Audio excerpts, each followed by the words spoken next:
Չենք շարունակում նույն բաները անընդհատ կրկնել մարդկանց, որոնք այդ բանը կամ չեն հասկանում, կամ չեն ուզում հասկանան։ Մանիպուլացնում են, ինչքան նույն բանը ասենք, պարոն Մինասյանի, պարոն Խաչատրյանի, նորելի падգամավորներին ելույթ ունենում, անընդհատ նույն բանը ասում ենք, նույն բանը իրանք գալիս են պտտացնում, նույն բանը կրկնում են, այս մարդիկ մեղք են, որ մեզ հեռուստացույց նայում են, արդեն գժվել են մեր ձեռը, որովհետև մենք մեր նույն բանն ենք ասում, իրանք իրանց նույն բանն են ասում։ Այս մարդկանց մեջ կա երկու տեսակի մարդ։ Մեկը դա այն մարդիկ են, որոնք ոչ ուղակի ձևով, բայց գործակալական ցանց են ներկայացնում։ Ուղակի ձևով չէ, չէ՞ որ զանգում ասում են դու այսօր այս բանը պետք է ասես, այդ ամեն ինչը շատ նուրբ, այդ գործակալական այդ բանը շատ մեծ գրքերից բոլորս գիտենք, այդպես ձևեր ունեն։ Այդ մի մասը դա է, մի մասը, այսպես ասած, մոլորյալներն են, որոնք իրոք հավատում են, որ այս վատ ԿՊԱ-ականները եկել են, հիմա գնացել են, սենց հանձնում են ամեն ինչ կա, այն ինչ որ իրանք ասում են, իրանք այդ մարդկանց այդ բանին հավատում են։ Հիմա այդ մարդկանց հետ աշխատելը մեր համար ընդունելի է, միգուցե փորձենք, բացատրենք, բայց այն մյուս մասան ունի մի նպատակ։ Հայաստանի Հանրապետությունում, ոչ թե Հայաստանի Հանրապետություն որպես անկախ միավոր պետք է գոյություն չունենա։ Իսկ գիտեք պատահական է, եկեղեցու ներքաշել է այս ամեն ինչի մեջ։ Դուք ո՞նց եք պատկերացնում, եթե Հայաստանի Հանրապետությունը ուժեղ կայացած անկախ պետություն է, ինչ է լինում, օրինակ, այն համայնքների հետ, որոնք եկեղեցին արտերկրում կարգավորում է։ Այդ համայնքների վրա ազդեցությունը, այդ օգնությունները, փողը, այդ ամեն ինչը, այդ ազդեցությունը, բա ինչ է ալնում դրա հետ։ Ոչ մի բան։ Ոչ մի բան, վերանում են։ Իրանք իրանց լիազորությունը, իրանց հնարավորությունները կորցնում են։ Դրա համար էլ հիմա զանգը կանչում ասում է վերանում ենք որպես կառույց։ Էսա ամբողջ խնդիրը եւ իրական նպատակը այն յուրաքանչյուր դեպքում, երբ որ Հայաստանի Հանրապետությունը ոտի է կանգնում եւ պետություն որպես այդպեսին պետք է հստակ ձևակերպվի, վերցնել եւ տալ, հանձնել օրինակ Ռուսաստանի Դաշնությանը։ Սա է մարդկանց նպատակը, դա է, ինչի ենք դրել բանանում։ Գալիս է Գառնիկ Դանելյանը, որի անկեղծությանը ես իդեպ հավատում եմ, գալիս ասում է դպրոց տվին, եկեղեցին տվին, 50 տունը տվեցին, էսի տվեցին, էնի տվեցին, որ ձեռը բռնես գնաց ասես եղբայր հենց ցույց տուր, այդ ոնց, այսինքն ինչ որ կատարվում է ու եթերով տեղի է ունենում։ Տիկին Վարդանյանը ճիշտ եմ ասում, չէ՞, Տիկին Վարդանյանը նոր ելույթ էր ունում, ասում է, այս հետևը նստած աթոռը զբաղեցնող անձը թիկնապահներով է, լուրջ ես ասում։ Կա երկրում որևիցե երկրի ազգային ժողովի նախագահ կա, որը որ պետական պաշտպանության ենթակա չի, հա, լուրջ, կամ թե ձեզ թվում է դա իմ ընտրությունն է։ Ես Երևանցի տղա եմ, ես միշտ Երևանի կենտրոնով քայլել եմ ու միշտ էլ քայլելու եմ, բայց դուք իմ գործընկերոջ, իմ ընկերոջ նկատմամբ ականատես եղաք, որ մարդը սպանում էին, այնքան հարձակվեցին վրան, այնքան հարվածեցին, մինչև մտածեցին մահացածա նոր այդ մարդուն հանգիստ թողեցին, մտան այս սենյակ, այսինքն ձեր նպատակը որն է, որ պետական բարձրաստիճան պաշտոնյաները չունենան, սկսենք Ռոբերտ Քոչարյանից իրանից վերցնենք որպես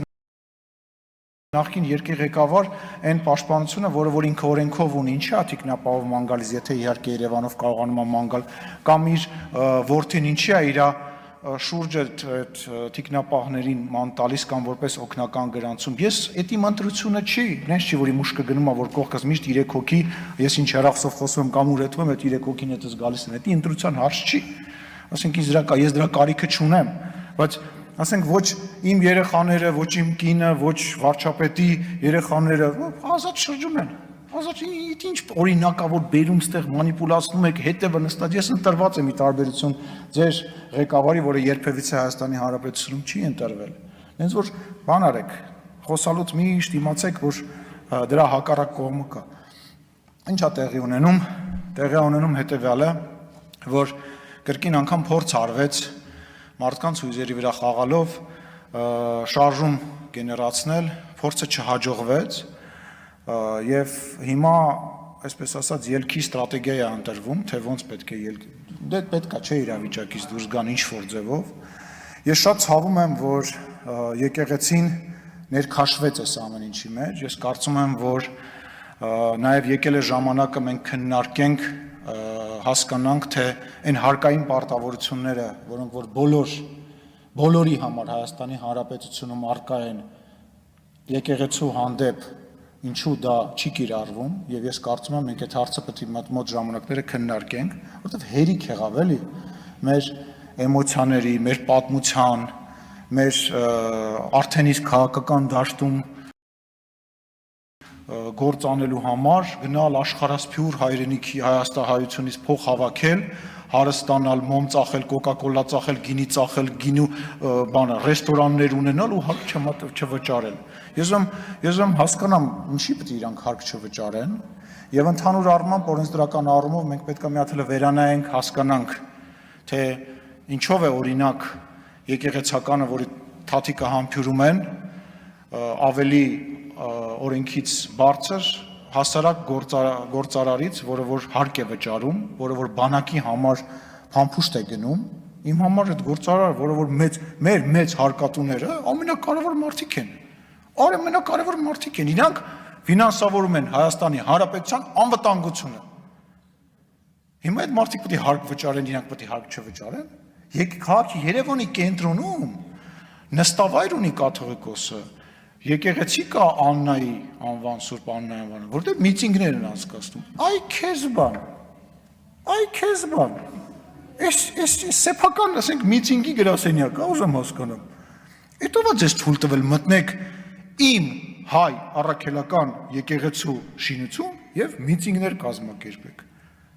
Այդտեղ միտինգ կազմակերպելու տեղ չէ, այդտեղ Աստծո հետ հաղորդակցվելու տեղ է։ Դուք Աստված չեք ու Աստծուց շատ հեռու եք։ Իսկ ինչ վերաբերում է Դաշնակցությանը, ես նախանձով եմ վերաբերում Դաշնակցությանը։ Ես կուզենայի այդ աստիճանի կարողանայի, չեմ ուզում վատ բառ օգտագործեմ, բայց ձև անեմ, որ ես ընդհանրապես որևիցե բանի հետ կապ չունեմ, ինչ արել են, ես ուգամ տենց խոսեմ, ես զարմանում եմ, մեկ տպավորություն է, որ իրանք մոռանում են ով են, ում հետ են գործակցել, ինչի են ստեղ եկել, ու մարդկանց էլ տենց իրանց թվում է մարդիկ, տենց մոռացել են։ Ինչի չեք կարող մարդ հավաքել, գիտեք, ինչի չեն կարողանում մարդ հավաքել, որտեղ առաջարկ չունեն քաղաքական։ Իրանք գալիս ասում են, որ այս ինչը սխալ է, բայց քաղաքացուն առաջարկ չեն ներկայացնում, ասում են, այս սխալ է, որովհետև սենց եւ մենք առաջարկում ենք սա։ Չկա առաջարկ, որտեղ իրականությունը միակն է։